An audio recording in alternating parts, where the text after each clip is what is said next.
Bonjour à tous, on se retrouve aujourd'hui pour une nouvelle vidéo dans laquelle je vais vous présenter le mercato et l'équipe qui devrait aligner le PSG la saison prochaine lors de la saison 2023-2024.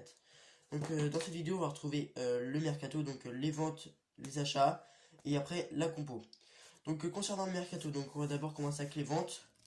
Donc je pense d'abord qu'il faudrait prêter les jeunes comme El Shaddai Bichabou, Garbi. Et Pembele, je pense qu'il faudrait garder parce que en ce moment on peut voir qu'il fait des bonnes prestations dès qu'il peut entrer sur le terrain ou être titulaire à la place de Mukiele ou de Hakimi. Après je pense qu'il faudrait également prêter Hugo Ekitike parce que je pense qu'on attendait trop de lui et au final il nous a un peu trop déçus.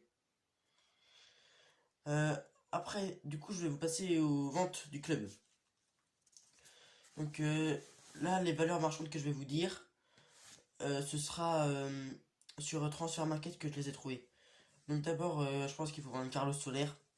Carlos Soler, bah je le trouve pas au niveau de l'équipe. Même si des fois il a pu faire quelques bonnes choses dans les matchs, je le trouve pas du tout au niveau, donc je pense qu'il faudrait le vendre. Donc sa valeur marchande elle est de 20 millions sur Transfer Market.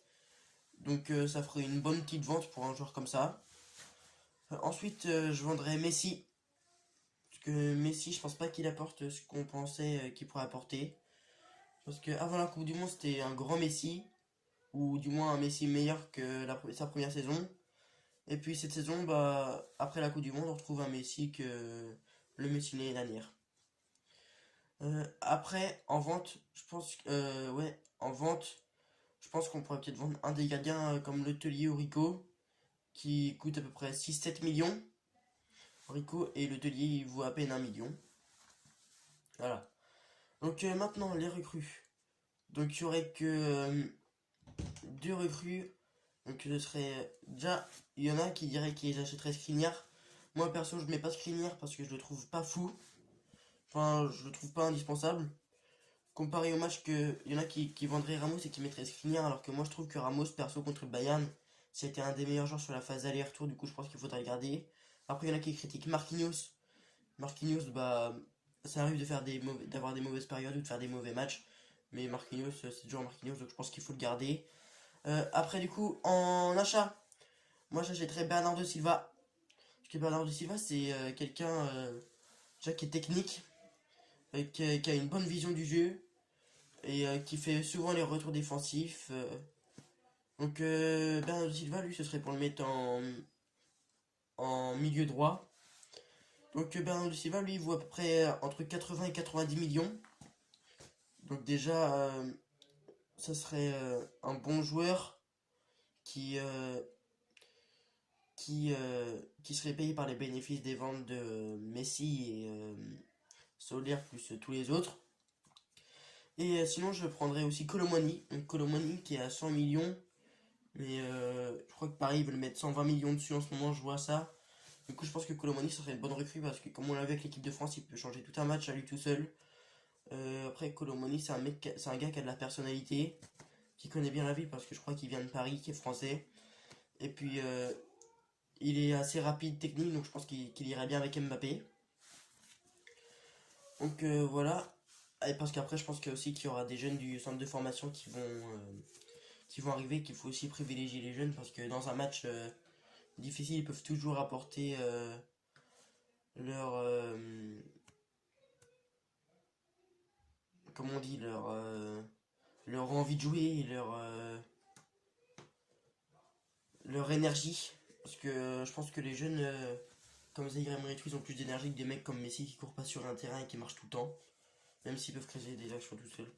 Donc maintenant, on va passer à la compo. Donc au goal, je resterai sur Donnarumma. Après, en deuxième gardien, du coup, je pense que Rico il restera. Du coup, je pense que je mettrai Rico.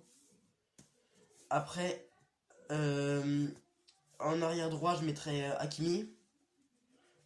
Hakimi, puis après, il a une très bonne doublure Mukiele. Parce que Mukiele, même si au début je le trouvais pas top top, après il a su s'imposer et être là quand il fallait. Après, en défenseur central, je laisserai Ramos. Parce Parce que Ramos c'est un très grand joueur dans les grands matchs comme contre le Bayern, quand je viens de vous le dire. Et Ramos il est très expérimenté, il peut faire sortir son expérience à tout moment. Après je mettrai Marquinhos, parce que Marquinhos c'est toujours le capitaine. Même s'il y en a qui disent que Mbappé va devenir capitaine. Marquinhos je le trouve toujours très solide. Même si il fait pas sa meilleure saison en ce moment au PSG. Après il y en a qui vont me dire que j'aurais dû mettre Kipembe. Ben, Kipembe je le mets pas parce que Kipembe je le trouve pas assez régulier. Il y a des fois il peut faire un superbe match. Et il y a des fois et ben, il peut faire plein d'erreurs en un seul match. Et du coup c'est pour ça que je ne le mettrai pas. Après ce sera un très bon remplaçant. Donc après en défenseur gauche je mettrai en arrière gauche je mettrai Nuno Mendes. C'est ça qu'on a la chance à Paris, c'est qu'en fait on a deux bons latéraux, il y a Hakimi, il y a Mendes. Et puis après il y a des très bonnes doublures, du coup il y a Mukele comme je l'ai dit, et puis il y a Bernat du côté gauche. Ensuite, du coup je vais jouer avec deux milieux défensifs. Du coup je vais mettre Verratti. Verratti même s'il est très souvent critiqué. Là également il a été critiqué à cause de sa perte de balle dans la surface contre le Bayern qui a emmené le premier but bavarois. Verratti, il est toujours à l'aise techniquement avec le ballon. Il peut toujours faire des trucs magiques avec le ballon. C'est très dur de le reprendre, je trouve. Et puis, dans la surface, il tacle. Il y a rarement des pénaltys contre lui. Après, il y en a qui diraient Vitinha ou Danilo. Moi, je mettrais Zaïre Emery. Zaïre Emery ou Danilo. Puisque Vitinha, il était très bon dès qu'il est arrivé, il était très bon. Avant la Coupe du Monde, il était bon, mais un peu moins bon qu'à son arrivée. Je pense que la Coupe du Monde, ça n'a pas fallu parce qu'après, il n'est pas revenu à son niveau de la Coupe du Monde. Même si en ce moment, contre le Bayern, on a pu voir qu'il en voulait. Qu'il en voulait un peu plus que certains autres joueurs. Et puis, en vrai, Zaïre Emery, il a fait ses preuves. Et puis je lui fais confiance pour la suite de sa carrière à Paris. Et puis, il faut faire confiance aux jeunes. Du coup, après, en milieu gauche, je mettrai Neymar. Neymar à gauche, parce que je pense que un Neymar en pleine forme, il peut changer tout Paris, tout le jeu de Paris. Du coup, je pense qu'il faut le garder. Euh, Après, en 10, je mettrai Bernardo Silva. Parce que c'est un gars qui fait des très bonnes passes et qui fait toujours les retours défensifs. Après, en milieu droit, je mettrai Colomani, qui est plus un buteur, mais avec sa vitesse, je pense qu'il peut pallier le côté droit en manquant. Et en attaque, je mettrai Mbappé. Donc merci d'avoir regardé cette vidéo là. Abonnez-vous, likez, commentez, partagez.